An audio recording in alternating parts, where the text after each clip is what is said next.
Bismillahirrahmanirrahim. Ud'u ila sabili rabbika bil hikmati wal mau'izatil hasanah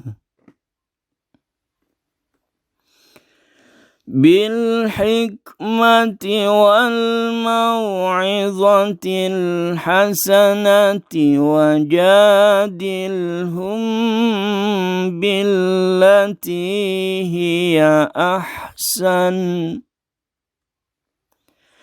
Inna rabbaka huwa a'lamu biman dhalla an sabilihi wa huwa a'lamu bil muhtadin.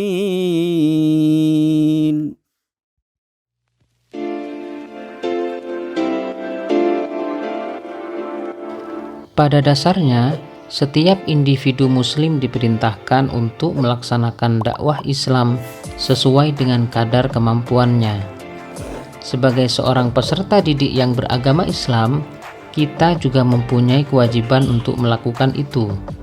Apalagi Allah memberi predikat kepada kita sebagai khairu ummah.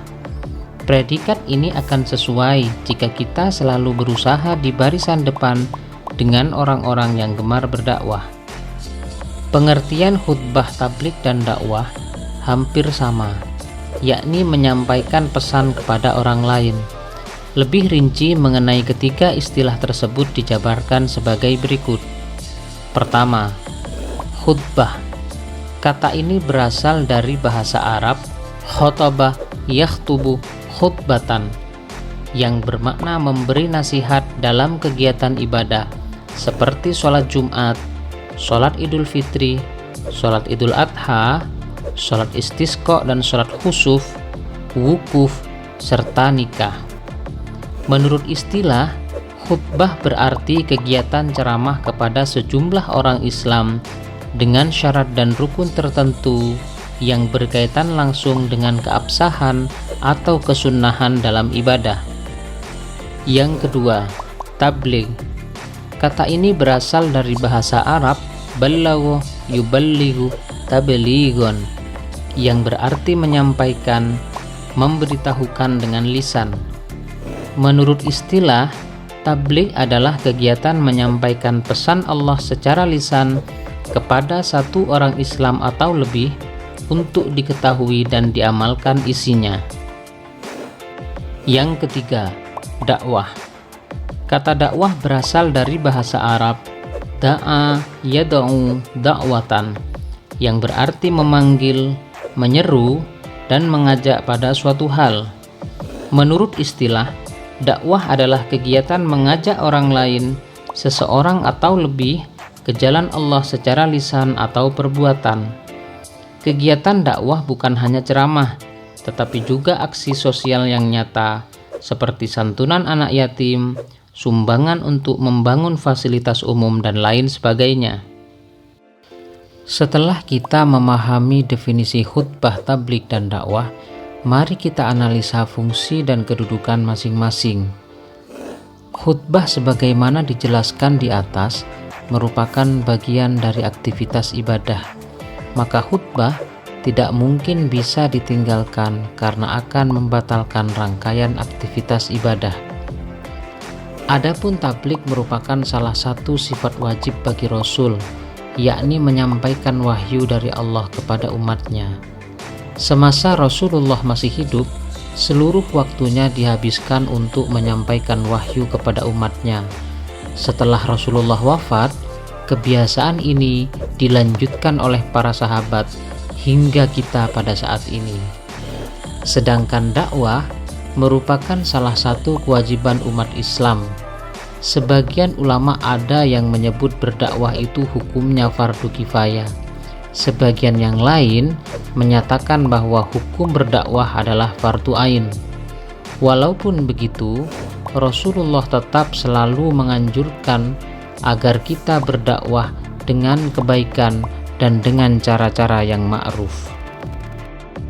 Adapun yang menjadi ketentuan khutbah adalah sebagai berikut. Pertama, syarat khatib. Syarat ini meliputi Islam, baligh, berakal sehat dan mengetahui ilmu agama. Yang kedua, rukun khutbah. Rukun ini meliputi membaca hamdalah, membaca syahadatain, membaca sholawat, berwasiat takwa, membaca ayat Al-Quran pada salah satu khutbah, serta berdoa pada khutbah kedua.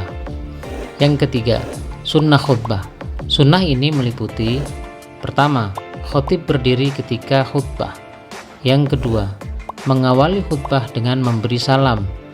Yang ketiga, khutbah hendaknya jelas, mudah dipahami, dan tidak terlalu panjang. Yang keempat, khatib menghadap jamaah ketika khutbah. Yang kelima, menertibkan rukun khutbah. Serta yang keenam, membaca surat Al-Ikhlas ketika duduk di antara dua khutbah. Sedangkan ketentuan tabligh adalah sebagai berikut. Pertama, syarat seorang muballigh.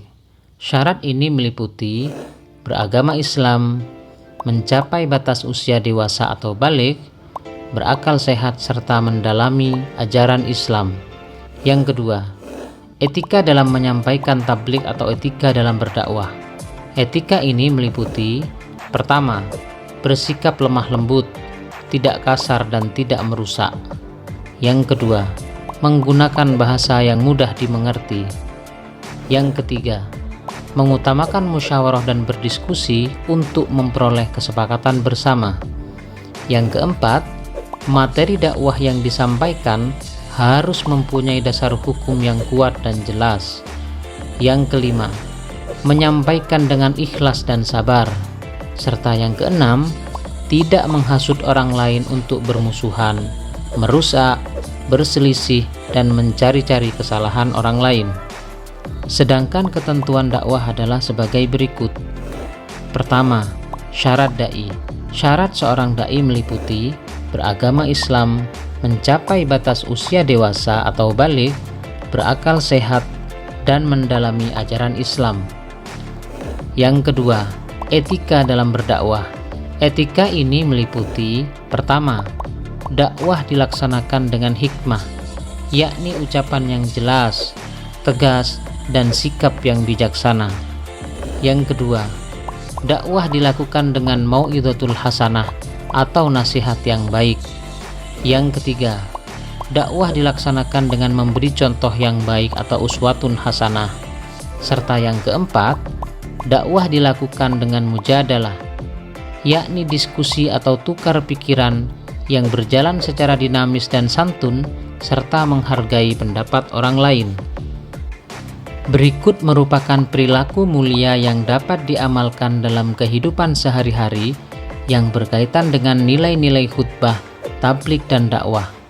Pertama, ketika melaksanakan sholat Jumat, hendaklah mengamati dan menyimak khutbah yang disampaikan khatib. Yang kedua, ketika melihat kemungkaran di sekitar kita, kita harus mencegahnya dengan memberikan alasan yang logis, baik atas dasar agama maupun sosial dan yang lainnya. Yang ketiga, ketika melihat sesuatu yang baik, mencontohlah, dimulai dari diri sendiri, dari yang terkecil, dan dari saat ini. Yang keempat, melibatkan diri secara aktif pada kegiatan keagamaan seperti peringatan Hari Besar Islam. Serta yang kelima, memprakarsai kegiatan dakwah Islam di sekolah, remaja masjid, karang taruna, dakwah kampus, dan lain sebagainya.